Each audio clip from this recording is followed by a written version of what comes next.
I took the cassette from him and just wanting to be nice to him after he left, I just put it in my tape recorder and I hit play. And brothers and sisters, Swami wants singer, box tick. Swami wants speaker, you can speak, box tick. Tamil, box tick. You are going.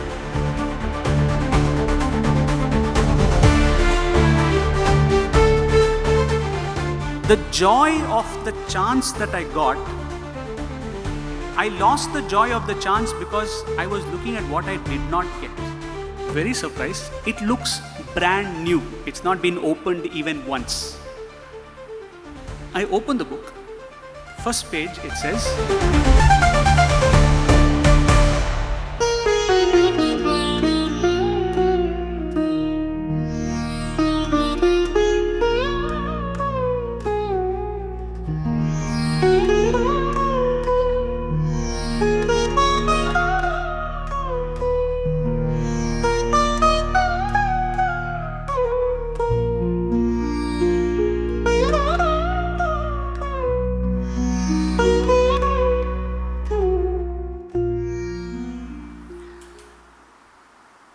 I offer myself at the lotus feet of my beloved master, Bhagawan Shri Sathya Sai Baba.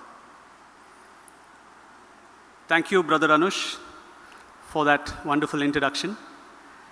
And I want to start off by saying that I want to congratulate this entire team, which consists of my senior brothers, some of whom were my classmates, and also some who are my students, on this really amazing milestone of having hit 150 editions of Samarpan.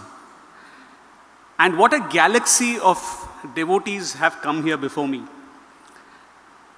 I just browsed through their YouTube page to see who are the people who have come. And it instilled a deep sense of fear in me because, like I said, an amazing galaxy of speakers have been here before me. They include my teachers, my mentors, and people who have influenced and inspired me in so many ways. It felt like I was stepping into a space which I had no business stepping into. Because if you have heard the kind of stalwarts that you have heard in the last 149 editions, it's a big space to fill. And I was wondering that, if you have been here to as many of those editions as possible, one would realize that each one of those people and all those to come after me, they will all make us understand one thing, that Swami has come here for each one of us. Each one of their stories would make you think that he came for that person, right? And that's what makes him a Lord so amazing, so incomprehensible, and yet so fascinating. And how he shows us time and again, over and again, that he is there for us. And this is the story of those who have come to this side of the podium. And it is no different from the hundreds who sit on this side of the podium and those who watch these talks online. When I was contacted and asked to come here, invited for this special edition of Samarpan, firstly, I must admit that every chance, and I'm sure any speaker would accept this when I say, that every chance to speak at Samarpan or any occasion where the Sathya Sai organizations call you for a chance to speak, every chance to speak is actually a journey for the person who's called to speak. And like Anush said, Swami has blessed me with these opportunities to go around the country and sometimes even outside the country to speak. The first pitfall is that most people already know what you're going to speak because they've heard your previous talks. To the extent that when they see you before the talk, they say, today you'll be telling that story, huh? This story will you be including? So you're like, okay, so that story is off the chart, you don't want to include that. So there is very little left to say that you have not said before. But then, every time to speak is also an opportunity for the speaker to reflect on their own journey. And when you reflect on that journey, with the passage of time, even if it's 6 months, even if it's 3 months, there is always a new insight that the speaker gets. So the first beneficiary of these Samarpan speeches are definitely the speakers themselves. The journey starts with us. So when I was wondering over the last few weeks, what could be the theme around which I could build? Because the stories that I have, Anush, summarize my life in 4 lines. And that's all there is to my life. So when I was thinking, how can I say this differently? And when I was looking for a theme, I was going through this compilation of letters written by Bhagawan called Prema Dhara. I'm sure some of us might have come across those books. They are compilations of Swami's letters to students as well as to devotees. But though the letter might have been written in 70s or 80s or 90s, and the receiver of the letter might be somebody whom we don't even know, I can guarantee you that when Swami wants to give you a message, he will be writing to us from the past. There will be a message written that answers your question, which was written to somebody by Swami in 1979. Right? That is the beauty of how the Lord manages to reach out to us. And when I was going through these letters, there was one phrase that struck me. On many occasions, Swami has signed off these letters with the phrase, "Accept my blessings, Sri Sathya Sai." So because I found this in multiple letters, the same phrase, "Accept my blessings," I thought I wanted to talk today with that being the touchstone of the theme around which I want to weave my story. So when we say accept my blessings, the first thing that I realized when I look back at my life to Swami, firstly, and then I will talk about my life with Swami. When I look at accept my blessings as a touchstone for my life to Swami, the first thing is the number of blessings that he sent in the form of the right people at the exact right time that I needed it. So this, I will have to take you back to the year 2000, 2001. And this was around the time when I was in class 10. And like many kids, I won't say most, like many kids, I was quite a bit of a trouble to my parents and to my family. Now I leave it to your imagination as to what extent I could have been troublesome, because whatever you imagine, you couldn't be off the mark, right? However good or bad your imagination is, I would have been there, done that. So it is at this point, and not somebody gifted academically, I was struggling to score even the basic marks required to pass my exams, and I was approaching my board exams. So there's obviously a lot of friction at home. They would send me to multiple tuitions. I would find multiple ways to bunk those multiple tuitions. I would be found everywhere except where I was supposed to be. And in these circumstances, when my mother is literally and figuratively pulling her hair out, one of my cousins happened to visit us at home. And like how many of our mothers do, they find that outsiders have a better influence. And so she had a private word with him saying, why don't you try to, instill some good sense into him? And this cousin of mine happened to be an alumnus of the university, and he happened to be a bhajan singer too. So he came home after hearing this from my mother. The next time he came home, he called me aside and he gave me an audio cassette. Now, thankfully, I'm in an audience where the term audio cassette might still, resonate. So he gave me an audio cassette and he said, just listen to this. I took the cassette from him, and just wanting to be nice to him after he left, I just put it in my tape recorder and I hit play. And brothers and sisters, I can't tell you in words what that sound did to me. And it is only what that sound did to me that makes me stand here in front of you today with the introduction that I got. Because it was a cassette of Sai Bhajans of which I had no idea about that such a genre of music existed. I had no idea what bhajans was, leave alone having the talent to sing. And from that evening, the only thought that I had in my mind was, I want to be able to produce this sound, which was coming out of the cassette. I just, like how Sant Jnaneshwar made the buffalo chant Vedas, I opened my mouth and I started singing.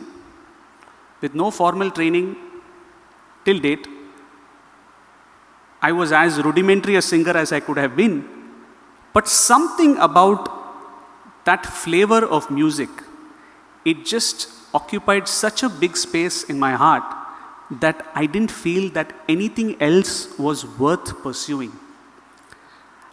And so then, all I wanted to consume was more and more of these bhajans, because that cassette had only about 11 or 12 bhajans. So all I wanted was more and more of these bhajans. So one thing led to another, and I found myself at the Samiti closest to our house. Again, like I said, Swami, when he says, accept my blessings, the blessings comes in the form of the right people at the right time when you need it. And I joined this Samiti, and for me, every bhajan session was exciting because I was learning at least 2 or 3 new bhajans in every session.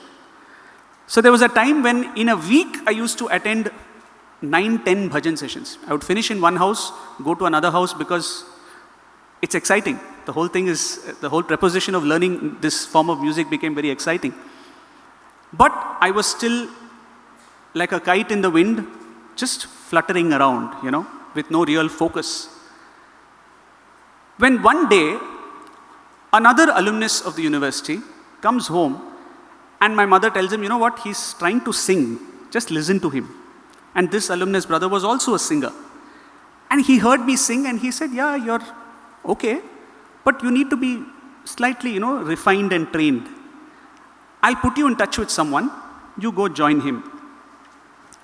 And so he takes me to a gentleman who happens to be one of the senior-most members of the Sundaram Bhajan group. And so when I go to his house, he listens to me. He says, yeah, you're fine, you're good. I'll teach you, but you'll have to come regularly for practice. And he asked me to shift to his Samiti, because for logistical reasons. And I joined his Samiti, and in that period of a few months, between December and March of that particular year, 2004, he instilled in me the discipline of practice. He instilled in me the love that Swami has for bhajans, and why Sai Bhajans is the best way to reach Swami.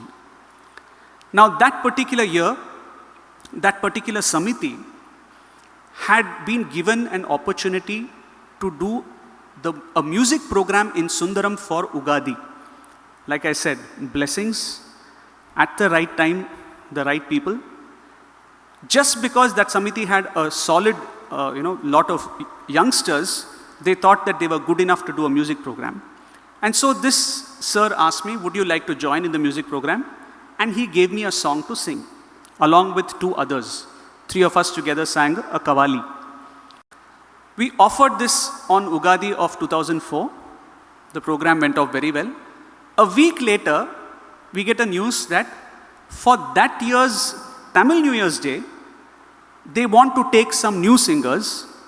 So they want the same program to be repeated, and there will be a jury which will pick songs and singers for that year's Tamil New Year's Day. So the whole program was repeated a second time.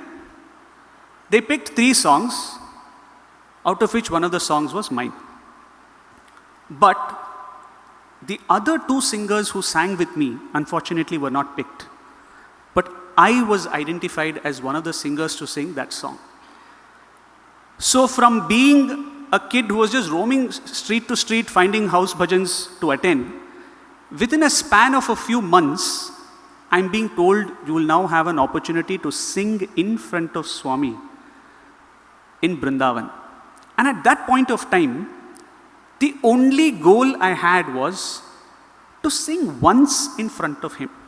Means if he loves this form of music so much, we should sing at least once in front of him, which is a dream that every musician, every singer has when they join. So when we went to Brindavan that year, my song was the last song of the program. Swami could get up anytime, but again, he chose to sit till the last song. And after that, Swami asked for Aarti. But for a few seconds during my song, I locked eyes with Swami. The distance must have been 25-30 feet, but you knew that he was looking into you at that moment. And for me, one song wasn't enough after that look. And I said, I don't know what I have to do, but I have to do this. This is all I need to pursue. And within a couple of weeks, I got inducted into the Sundaram Bhajan group.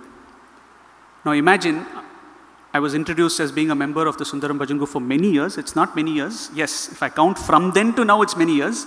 But back then, I sang with the Sundaram Bhajan group without even officially being a part of it. And that is, when I look back, that's the kind of blessing that only the Lord can conjure up. I became an automatic entry into the Sundaram Bhajan group. I joined the group, and as I was recalling in my talk at Sundaram in July, for the first 6 months after I joined, nobody even asked me what I do in the Bhajan group. For 6 months, I would go every Thursday, every Sunday, every Saturday also for Bhajan practice. Nobody asked, what do you do? Means I was part of the furniture in the room, right? But I still went because, like I said, every session there's something to learn. Even if somebody else is learning a bhajan, it's an opportunity for me to listen and learn. And I was in the midst of people who had so much of experience with Swami. I was learning a lot for sure. When one day, I was sitting by myself, I had gone early, and I was sitting by myself and I was singing. When the bhajan convener happened to walk in, he looked in and he said, "Nee paadviya?" He said, "Do you sing?" I said, "Yes, I joined the group as a singer." "Oh, I didn't know," he said. So I was like, 6 months, nobody bothered to even find out what I do. Today, no, when I see the youngsters who want to join, they can't last 6 weeks or 6 days without a chance, right? They would go to the next place where they get a chance. But the only thing I can tell them, as much as they may not relate to it, is that 6 months, the yearning and the kind of, definitely the yearning is the best term to use. The yearning builds. And that kind of built up yearning, when the opportunity comes, your talent it sounds so much different. Because you're not singing from here, you're singing from your heart. Because you've been waiting for it, right? And that's it. I became a Thursday singer. When there's nobody, they'll give you a chance. Sundays, you are relegated to the back, where even the follow mic does not reach you. And that's how a whole 7-8 months went. The next year, the whole bhajan group went to Parthi for a trip. My task for that trip was to carry the harmonium from the room to mandir, from mandir to the room. That's all I did, right? Everybody else did the program. I carried the harmonium. But even then, it was the fact that you could sit there, that anticipation is building, that I'm still waiting for that second chance, and I know what it means to sing in front of him. I don't mind it because I'm waiting for the second chance to happen. The second chance came 1 full year later for the next Tamil New Year's Day only.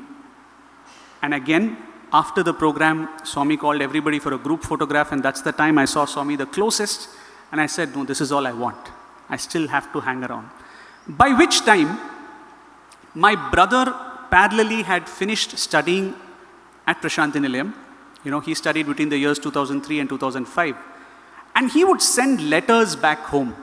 Because back in the day, we had only one landline in the hostel. It was impossible to get through.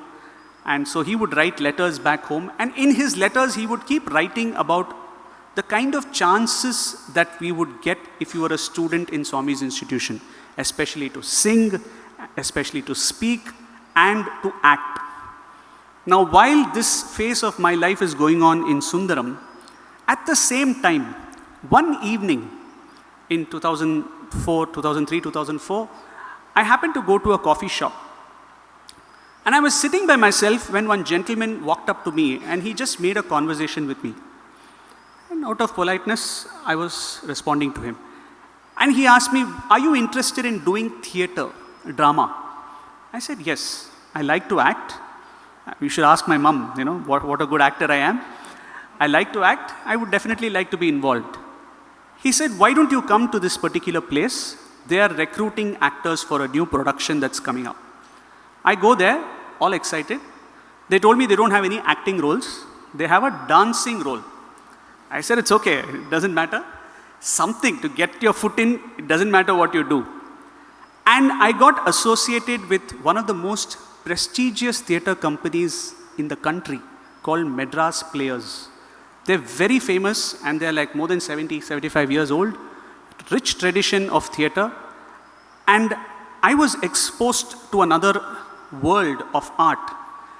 And within no time, they started giving me opportunities to act as well. So I'm acting, I'm singing, I talk a lot. And my brother writes back home saying, "This is exactly the kind of chances you'll get when you come to Parthi. Why don't you apply?" But as Anush read out, I was doing my bachelor's in English literature because I had grand dreams of being a sports journalist, a cricket journalist. I thought if you could get paid and get tickets to go watch a match, what better career can you have, right? They're giving you tickets, they're flying you to the match, and they're paying you to watch the match to write. I thought that would be the best career one could have. So I had undergone my bachelor's in English literature. So the only option for me to apply in Prasanthi Nilayam was either apply to the music college or you could apply for an MBA because they did not have a master's in English for the men. When I considered music college, because this is the time I'm singing, my family shot it down saying, "You're singing, all right, but don't think you're that good to join a music college. You're just okay, right? And besides, why would you pursue a career in music? We have a company, my mom runs her own company." She said, "Do an MBA and at least you can join me back for work, you can work with me. It makes sense to do an MBA," because my brother had also done his MBA. So with only MBA as a choice to apply for, I was going to apply for my MBA in 2006. A guy who did and left math last in class 10 is aspiring to enter a management program. So I had to take extensive tuitions for it to even appear for the test, because there's nothing in the test that would make sense to me except for the English part of it. So I go in for my coaching to write the MBA entrance. I write the MBA entrance in 2006. In 2006, the third year in succession that I was part of the Sundaram Bhajan group's program, Tamil New Year's Day program, but this time Swami had celebrated it in Kodaikanal. So I went to Kodaikanal for the same. And so when I go to Prasanthi Nilayam, I write the entrance exam in 2006. I clear the entrance exam. Blessings again. I do well in my interview. I do well in my group discussion. And I get admitted. I join and I'm informed by inside sources that I topped the MBA entrance. Okay? Absolutely cannot take credit for it at all. I have no idea how such an incident happened. And like I said, it's inside sources, so I can only claim it. There's no way to validate it, but that's what I was told because I had a classmate by name Siddhartha. And when the results were taken to Swami, Swami was in Vrindavan, and Swami asked who came first. And they told Swami, one student by name Siddhartha. So Swami turned to him and said, "Is it you?" And then the registrar informed Swami saying, "No, Swami, not him. He came 6th. But this is some other boy." And then Swami looked at him and frowned to say, you came 6th. So this boy, he had already made mental notes saying, I need to meet this Siddharth who put me down in front of Swami. So he is the one who came and told me much later, saying, something, even before I know you, your name caused damage for me because Swami was not happy that I didn't get the first mark. So like I said, blessings are plenty. And all this through the right people, through the right moments. I'm sure when we all look back, you will realize this is true in your own respective lives as well. Because we don't meet people by chance. People don't give us something by chance. Whether it was the gentleman who just walked past me and decided to have a conversation with me in the coffee shop. Because, for example, now I did join Prasanthi Nilayam. I did act in many dramas. And after my time as a student, I have been involved in the dramas after I joined as a teacher. All of this, the prime learning I had, if I tell you, it came because I happened to meet somebody who came and spoke to me of his own. I don't think it is coincidence. And I don't think it can't be coincidence that my cousin walked home with a cassette. He could have given me a cassette of Ilayaraja songs. Thankfully, he didn't. Right? He chose to give me Sai Bhajans, which has literally made my life what it is. So when I say accept my blessings, when Swami says accept my blessings, the blessings comes in so many ways, in so many forms, through so many people, through so many circumstances. Now, coming back to that phrase, I just want to dwell on the first part of the phrase, which is accept my blessings. Because this got me thinking, why should Swami say accept my blessings? Is there a reason why he said accept? Because acceptance, if you look at acceptance, it's easiest to tell, but it is the toughest to follow. Right? Acceptance is what, if we had in life, every situation and circumstance becomes so much more easier to handle if you had acceptance. Is that why Swami used the term accept my blessings? When it comes to acceptance of God's will or blessings, even Swami, he says, love my uncertainty. Right? One of our professors would keep telling us, he would say, Swami says, love my uncertainty. We don't even accept his uncertainty. And he would say that, you have to accept. Love is a much higher state to reach. You can't love something or someone without accepting them. Right? So if we have to love Swami's uncertainty, which is what Swami wants from us, anything that is uncertain, and so if we believe that it is Swami's doing, Swami wants us to embrace that uncertainty. To embrace and love it, it starts with accepting his uncertainty. A beautiful line, a few lines from a poem that is very close to my heart is, the title of the poem is 11 Addresses to the Lord. And it is by this person, John Berryman. I quote, he writes, I have made up a morning prayer to you, containing with precision everything that most matters. According to thy will, the thing begins. It took me off and on 2 days. It does not aim at eloquence. You have come to my rescue again and again in my impassable, sometimes despairing years. You have allowed my brilliant friends to destroy themselves, and I am still here, severely damaged but functioning. Unknowable as I am unknown to my guinea pig, how can I love you? I only as far as gratitude and awe confidently and absolutely go. So he says it starts with accepting God's will. He says my whole work starts with accepting God's will. And he closes with this very beautiful line where he says, you are as unknowable as I am unknown to my guinea pig. How much does my pet know me? It knows my smell, it knows my sound. Yes? But how much does it know me? That's how much I know you. That's how much I can know you. He says, when you are like this, how can I love you? But he says, I can definitely have gratitude and awe. So talking about accepting a blessing, how do we recognize a blessing when we see it. Swami wants us to accept it. But my first question is, can we recognize it? Because sometimes, will you return a gift that somebody gives you just because it didn't come in the gift wrapper that you imagined it? You won't return a gift just because it's not the color of gift wrapper that you imagine, right? Accepting his blessings, because his blessings can come in such myriad different ways. Do we have the ability to accept them as they come? Now, I will continue the story from the time I joined as a student, because when I was preparing for this talk, I was going through some of my diaries, some of my diary entries that I made during my period as a student between 2006 and 9. I realized that one of the biggest follies that I made was that I didn't accept his blessings because I didn't know they were blessings in the first place. I didn't accept his blessings because it was not the blessings that I wanted.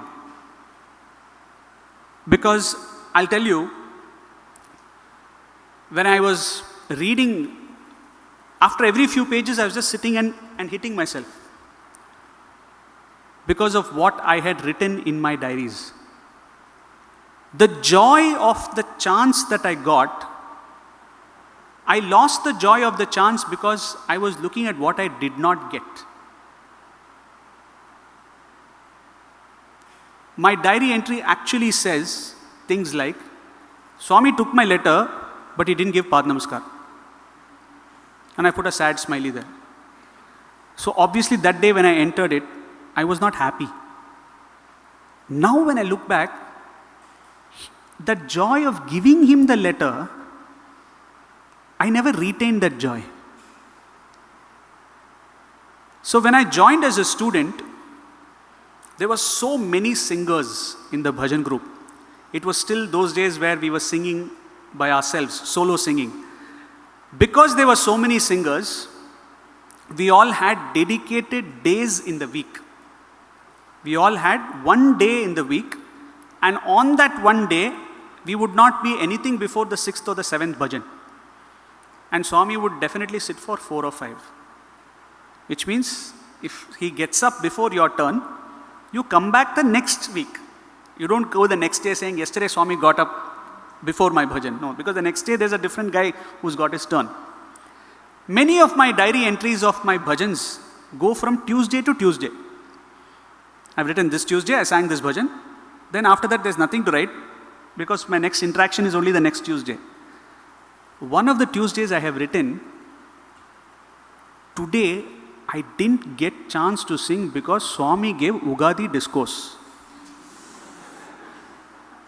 I can't tell you how ashamed I felt when I read it now. Swami gave discourse. I have not written one point about the discourse. The entire discourse I have been worried whether I will get my turn or not. Now when you say accept my blessings, we are not ready to accept it the way he is giving it. Is it not? Now, I will continue with my story where I finished my first year of MBA. In fact, I noted that it took me exactly 1 year to sing 50 bhajans, because one a week. It took me 50 weeks to sing my 50 bhajans in front of Swami. But now it's no more that one more bhajan. Now I don't have a number. I just want to keep singing. Right? Because you know the joy that it gives is something that is so unparalleled. You know one more won't do. So I finished my first year of MBA. I wait to see if Swami, so in my first year, before I come to the finish of it, in my first year is when the Atirudra Mahayajnam happened in Prasanthi Nilayam for the first time, 2006. And shortly after, Swami announced that he would be conducting an Atirudra Mahayajnam in Chennai in January, and that he would be going there as well. So there was a lot of buzz because Swami was going to Chennai after 1997 or 98. Swami was going for the first time in 2007.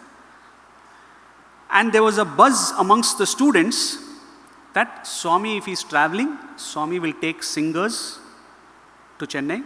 Swami will take speakers to Chennai because he'll have to have boys give speech.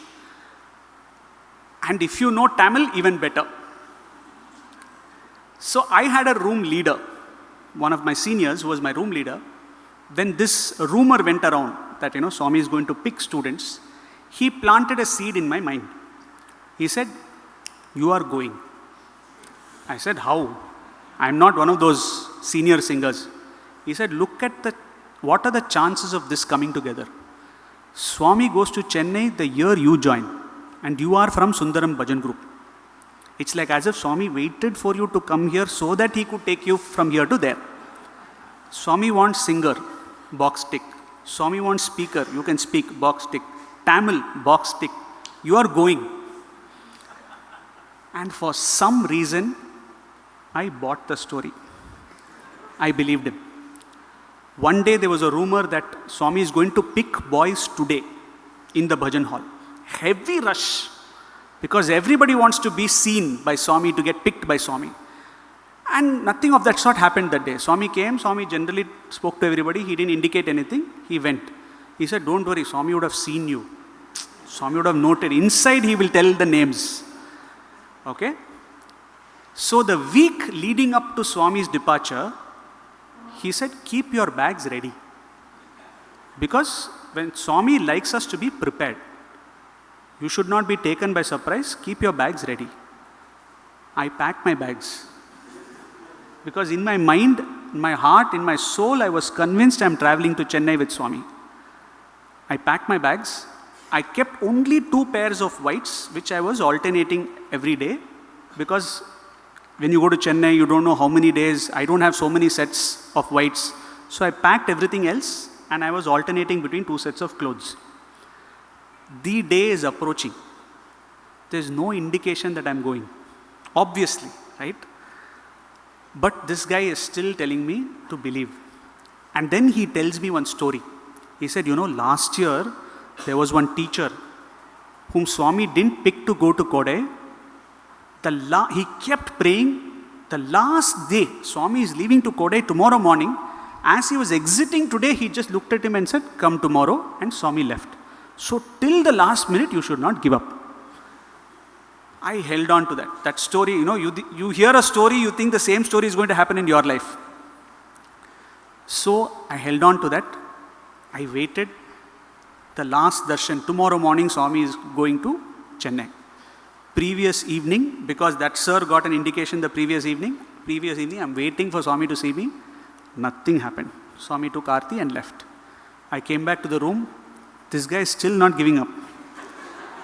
He's saying, "Don't give up. Tomorrow morning also Swami can send word. Don't give up." Now when I look back, tickets have been booked, which means those names would have been cleared by Swami long back. But when I left the next morning, we all went to Mandir to have darshan because Swami was driving out to the airport. When I was leaving the hostel, the luggages of the boys who were going to Chennai were being loaded. They were kept in the lobby because a tractor was coming to take it to the airport directly. I told one of the boys, "I'm going to Mandir. Swami might say, 'Come.' My suitcase is outside my door. Pick it up. I'll send word to the hostel. Pick it up." Call it faith, call it audacity, call it stupidity, it's all the same. There's probably not even a fine line between the three. I went to Mandir, fully ready that Swami is going to say, "Come," anticipating it and visualizing it. Swami's car came. I was in the path. So I'm sitting with the confidence that, "Yes, Swami, everything is ready. You just have to nod. I can come straight to the airport." Swami looks at me as he goes past. Swami looks at me. Swami looks at me. And Swami's car goes.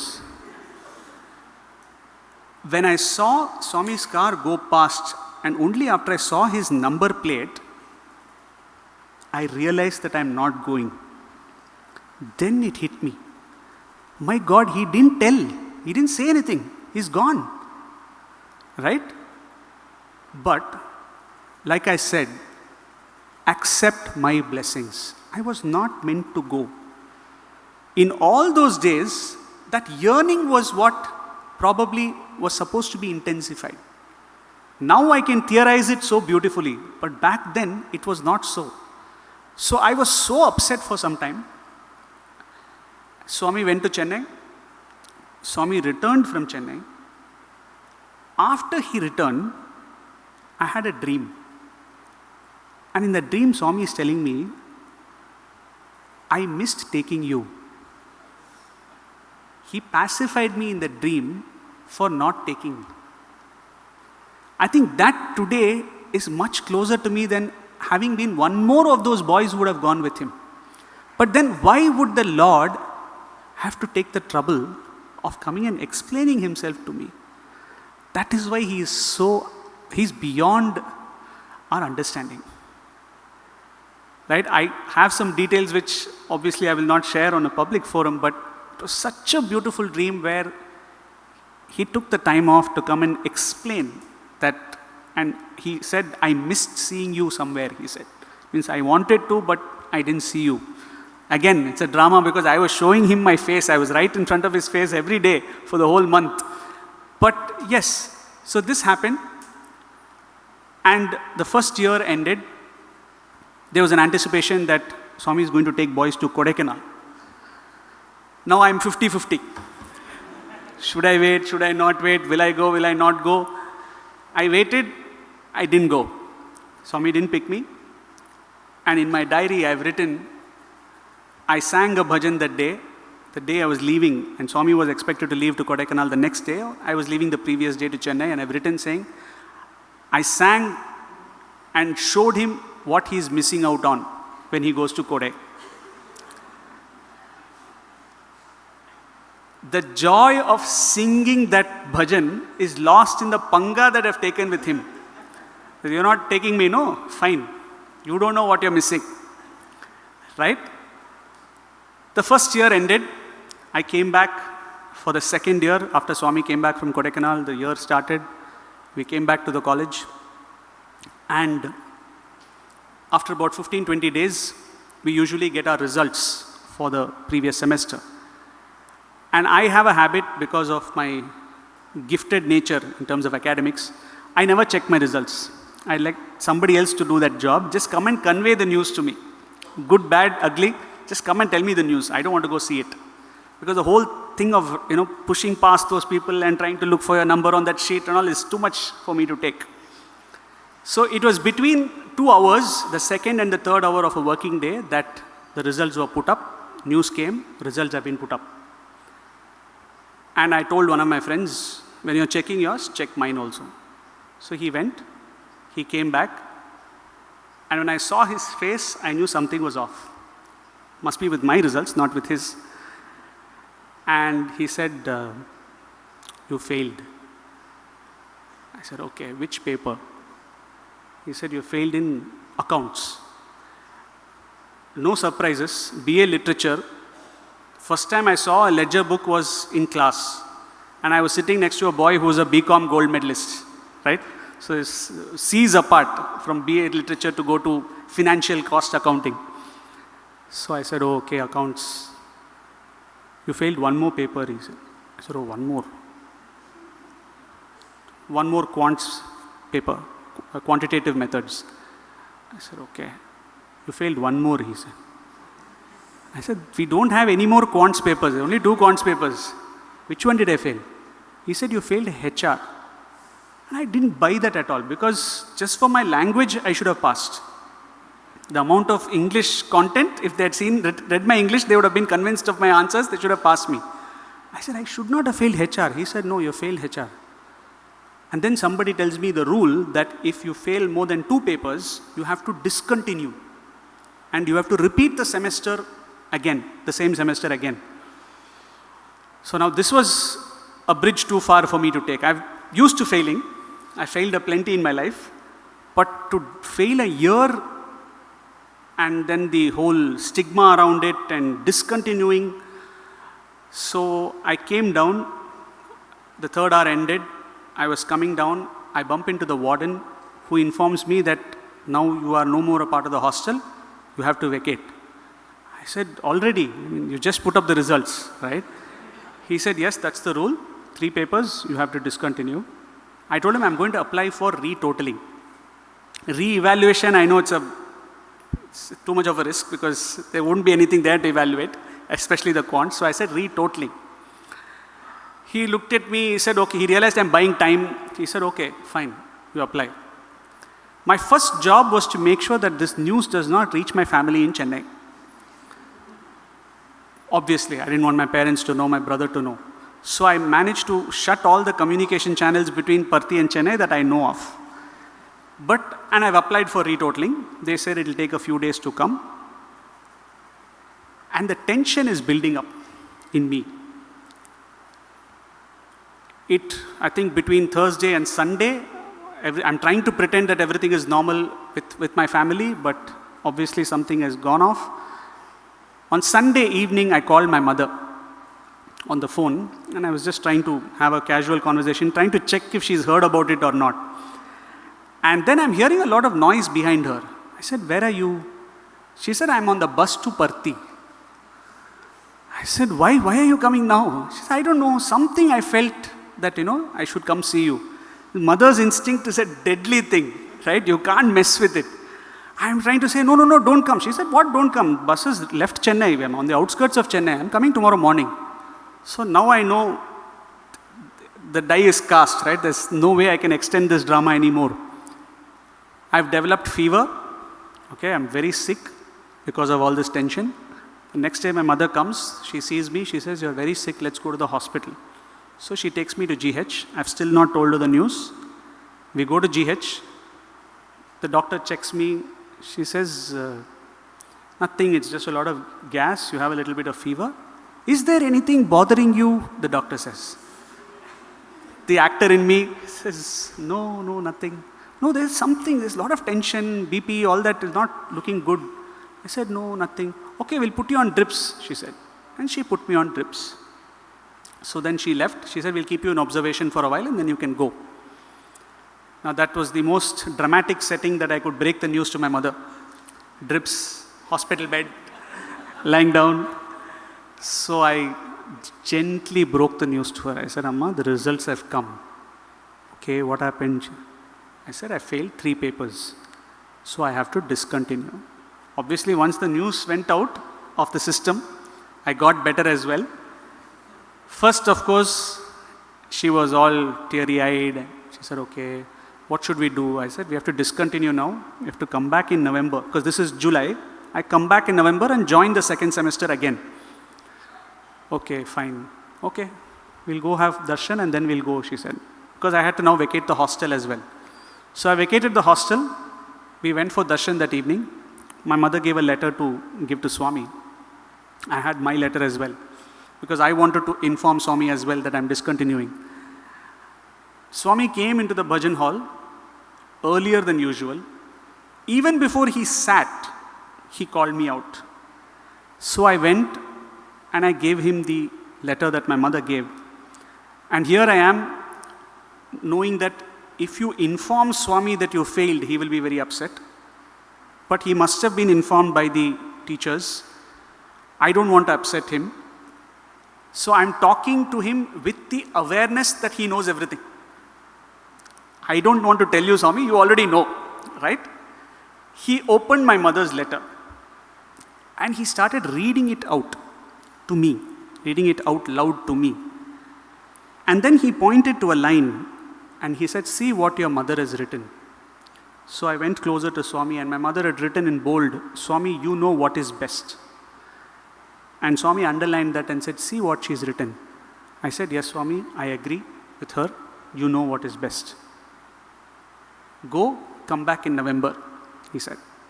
I took Pad Namaskar and I came back. I discontinued. I joined back in November. For want of time, I'm just proceeding with, I'm clipping some parts of the story. But when I came back in November, I joined back to being a first-year student. And at that time, in those 6 months, I spent all my waking hours studying for those 2 quants papers that I failed. I come back and join. I'm doing that paper technically for the 3rd time because I've done it once, I've studied it once in the 6 months break, and I'm studying it a 3rd time. And still I know nothing. I can't explain to you that state of thoughtlessness, how blank a mind can go when you don't want it to. And at this time, Swami is not talking to me. And at around this time, one day at Bhajans, at Darshan, I noticed one brother who was a batchmate of mine. He was sitting far behind. And as Swami was getting into his car, he just looked from far like that. He did, and he smiled to himself. When I saw that smile on this brother's face, I was stupefied because I felt he is happier than everybody else here. He's sitting in some 30th row. Swami is not looking at him. And here I am sitting in the front. Not one day I'm as happy as him. So I figured that the problem is the yearning that I'm having. Because I'm yearning for Swami's attention. I'm yearning for chances. I'm yearning for Swami to look at me, to speak to me, take my letter, give Pad Namaskar. But here is somebody who comes late, who sits in the last row, has Dur Darshan, and his contentment, I was jealous of his contentment. So then I figured that the problem here is this yearning. So I wrote a letter to Swami, and I said, Swami, if you cannot fulfill my yearning, take away the yearning. Let me just enjoy darshan like people who don't have anything to get. Because I think this is not allowing me to experience you. Every day is going in, where am I sitting? Is Swami seeing me? Is he coming this side? If he sees me, he has to talk to me. If he has spoken to me, he has to give Pad Namaskar. If he gives Pad Namaskar, he should give me Vibhuti packet. I mean, the list is endless, right? So I wrote this letter and sat one day at Bhajan. And Swami looked at me and he called me. I gave the letter. He opened the letter, which I didn't expect. And he read the whole letter. And Swami looked at me and gave me a stare. I was shivering, okay? Have I written something that I should not have? And then Swami looked at me and said, take Pad Namaskar. In my mind, I'm thinking, letter is answered. He's taking away the yearning. This is the last Pad Namaskar. After this, the desire won't be there maybe. So let's take our own sweet time. I took my own sweet time, took Pad Namaskar, kissed his feet, came back and sat. One of our teachers who noticed this, after Bhajans, he met me and he said, something was going on between you and Swami today. The way Swami was looking at you and the way you were looking at Swami. I said, yes, sir, this is what happened, this is what transpired. I think he has taken away the yearning. He's going to answer my prayer and take away the yearning. And then he said, you have made such a big mistake. He said, the one thing you should never surrender is your yearning. Because you have the right to yearn for God. How can you live without that yearning? You've made a very big mistake. I don't know how Swami or you are going to undo this. Now he tells me, after the letter is gone, Swami sends the message. But in my mind, I was convinced, maybe it's done. My first year ended after 2 years. And then started my second year. And the way the exams went, I thought it was only a matter of time before I was again going to be sent. And this time, if you fail, you are out. And I was sure it is going to happen. June came. From the first day onwards, Swami's frequency of talking to me increased. So in my mind, I'm thinking, the day results come, I'm going to be out. Swami knows that. So whatever little karma that is left now, he's giving us chances now. So I interpreted the chances as results that are going to come because I know I've not done the exams well again. But eventually the exams results came And I have no idea, I passed all the exams. Now, I start my second year. Towards the end of the second year, as you know, back then, students would ask Swami what to do next. And I also took brave to go and ask him because I didn't know whether I should go back to Chennai or I should stay back. So I thought best is to let Swami decide. So I go to Swami. Swami calls me one day and I say, Swami, MBA అయిపోయింది Swami, what should I do next? And Swami says, do Ph.D. Ph.D. This is not there in the list at all, right? I mean, I said, Swami, Ph.D. He said, yeah, do Ph.D. Very confidently, Swami said. He didn't have a second thought about it. Yes, do Ph.D. So I said, Swami, I'll do it because you are asking me to do it. Yeah, okay, do it, he said. Now that year, being my final year, I got picked to go to Kodai with Swami. All the years of yearning finally came and had some fruition because Swami identified me to go to Kodai. And in Kodai, multiple times Swami is asking me, what have you done? I said, Swami, I've done MBA. You go and work in some bank, he said. I said, no, Swami, you told me to do PhD. Okay, do PhD. Another day, what are you doing? Swami, MBA is over. You go work in company. I said, no, Swami, you told me to do PhD. But this kept going, and I'm writing down, every time Swami is speaking to me, I'm writing down, until one last time, when Swami asked and I replied. But that time, I replied, Swami, I want to do PhD. As long as it was, Swami, you told me to do, so I am doing, he kept throwing other options at me. But for the first time, involuntarily when I said, Swami, I want to do PhD, that was the end of it. Yes, if you have come to terms with it, this is what I was waiting for. And in Kodai one evening, when Swami was talking to the elders who were seated there, he was talking about Prapti. Suddenly Swami looked at me and he said, how many boys in your class? He said. I said, Swami, 50 boys. And then Swami immediately looked at that elder and said, Chudu, ఈడు క్లాస్లో 50 మంది ఉన్నారు. See, in his class, there are 50 boys. కానీ నేను వీడు మాత్రం తీసుకొని వచ్చాను. But I brought only him. ప్లేన్లో అంతే స్పేస్ ఉంటుంది, స్వామి ప్లేన్లో. He said, I can bring only so many people in the plane. And when Swami remarked this, my immediate reaction was, actually from my class of 50, we were about 9 or 10 of us who had gone to Kodai. Okay? So I almost corrected Swami, saying, Swami, no, Swami, not just me, he's there. We are all from the same class. But I had the better sense to shut my mouth and just listen to what Swami was saying. And within a few seconds, I realized that from the class of 50 in MBA from 2006 to 2008, I was the only one.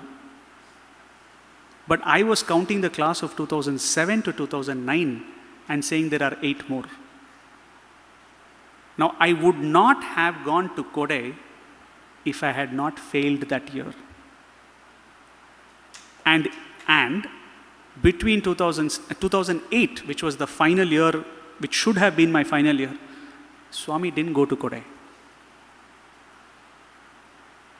My batchmates whom I originally joined with never had the opportunity to go because in 2008, Swami never went.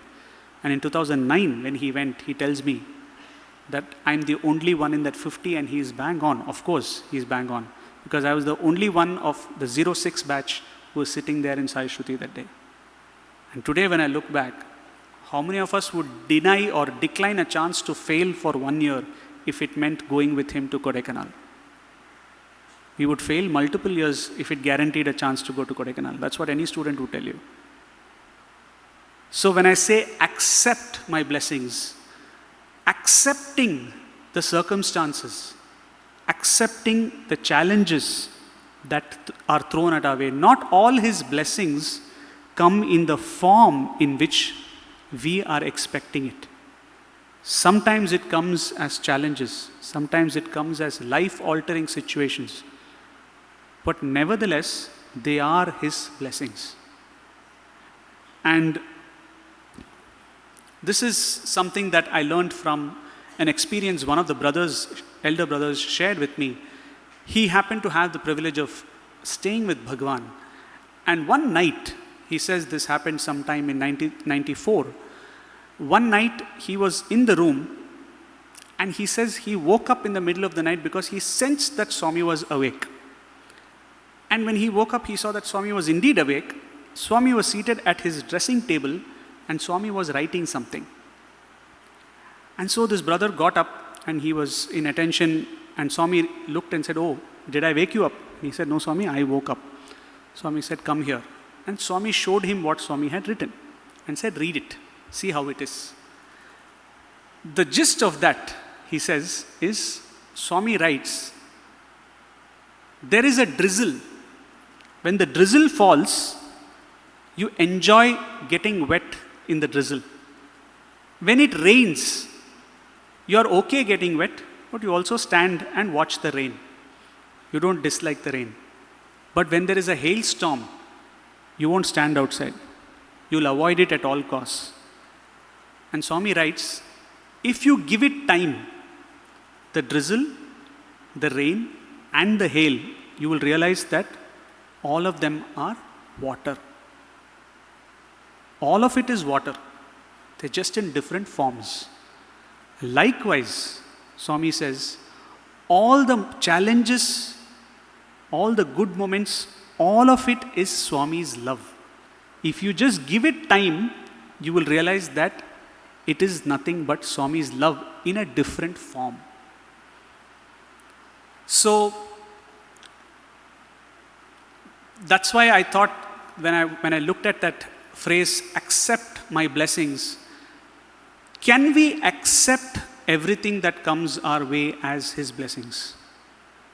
Do we recall the blessings as blessings themselves? Are we able to identify the blessings? Are we able to accept these challenging moments in our lives as blessings? I can go on.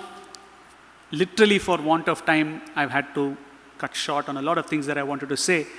But how has this changed for me in the last 14, 15 years after Swami's Mahasamadhi? I would say it hasn't changed at all.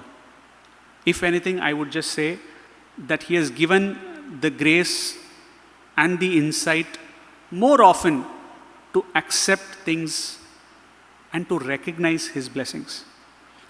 For His presence is always there.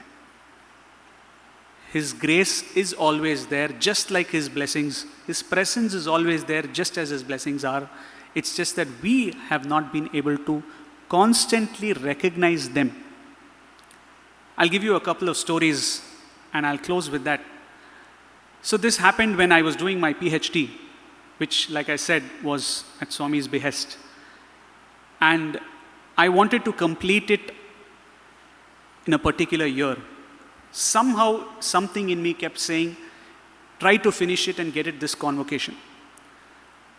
The feeling was, something may not happen after this year, just try to finish it this year.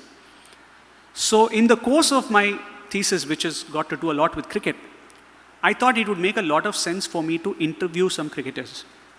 So I got in touch with somebody in Chennai who promised to take me to meet some Indian cricketers who play for the Chennai Super Kings.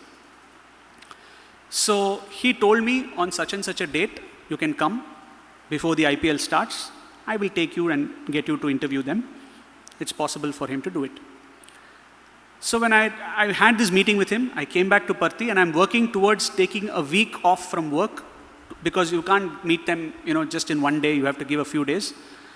So when I came back to Parthi, one day I was reading for my thesis, and I came across a book called 22 Yards to Freedom. It was written by an author whom I have referred to before. So I was very surprised that in 6 years, I have not heard of this book at all. So I quickly Googled to find this book. It was not available in India.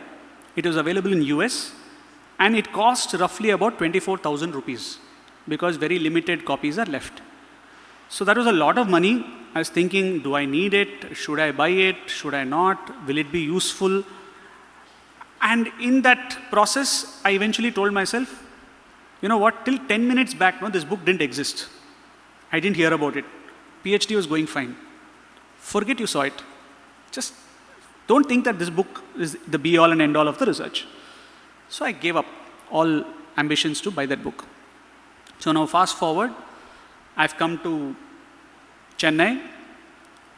As promised by that gentleman, I've reached. I call him. He doesn't take my calls. 2 days later, he picks and he says, you come to the stadium. So I go to the stadium. I can't reach anybody. Then he says, come to the hotel. I go to the hotel. Can't reach anybody. And for me, days are running out. Right? I have only 1 week. I have to go back to Parthi. And I want to finish my chapters and submit it this year because we have to finish it a couple of months before if you want to graduate that year. So the 7 days ended, meeting nobody except for fellow fans like me outside the stadium and outside the hotel. And tomorrow I have to leave for Parthi. I'm sitting in my room, very upset. I look at the photo of Swami in my room and I just look at Swami and I say, why? Why this? He is the one who promised and now he has given heart. What do I do now? And I'm doing this PhD only because you asked me to do. Could have helped, no? Could have done something, right? Like this, just, moaning to him. I thought I have to leave for the airport the next day. Usually we end up buying books at the airport which we never finish, right? We buy it out of Josh, but it just never gets completed. So I thought I'll save some money, take a book from my cupboard. So I open my cupboard, I'm just looking through to see which book I can take. And then my eyes fall on a book, 22 Yards to Freedom.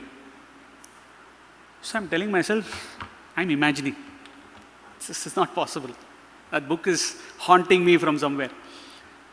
And then I continued looking at the rack and then I said, no, but wait, what did I see? I go back, I find that book, I pull the book. It is that same book, 22 Yards to Freedom. Okay? So I'm very surprised. It looks brand new. It's not been opened even once. I open the book. First page, it says, Happy Birthday, Sidhu, December 2003. And it says, Happy Birthday, Sidhu. Lots of love, not Baba, okay? Lots of love, Poppy. I have no idea who this person is. No idea who this person is. And whenever I tell the story, I hope somebody in the audience will wake up and say, I am that Poppy, you forgot me.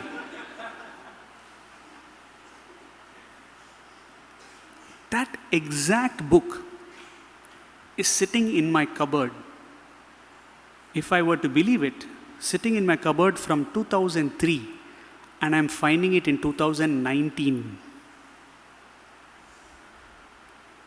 And what are the chances that I find it on the day when I needed a sign that I am there to help you finish your PhD? Why are you crying? So what if that didn't happen? You wanted this book, no? Take it and go. In 2003, that book cost 495 rupees. If somebody had invested in some 20 copies, no? They could have sold it now for 24,000 rupees. Just imagine the appreciation that book has gone through. But of course, beyond all, that book is priceless for me. I wouldn't sell it for 24,000 rupees for sure. So, accept my blessings. It will come. Tough situations come. Accept it as my blessing. You didn't? I'll give you a sign of my blessing also. Take it. I believe that Swami knows when what has to happen. Just go with the flow. Accept everything as his blessings. And like he has himself written in that letter, the hailstorm is also his love. The drizzle is also his love. The only thing worth asking is to recognize signs of His grace. Because when we don't, that's where the problem is. And the only thing we can pray for is to have the heart to love Him more and more. We don't need to ask Him for anything. What we need, and Swami himself says, the Divine Mother will give even before you ask, and will give you things that you need, things that you want. She knows better what you need and what you want. Don't ask. In the Aarti, Mangala Aarti, we sing Ashrita Kalpalatika, the wish-fulfilling creeper. And Swami himself writes in one of his letters to students, you have the Kamadhenu in your backyard, wish-fulfilling Kamadhenu in your backyard, and you ask for coffee powder. Why ask? Because when we ask, we end up asking for things like coffee powder. Which is why in the Aarti, we sing Ashrita Kalpalatika, and the next word is Apad Bandhava. He has to save us from the things that we end up asking from that creeper, which are not good for us.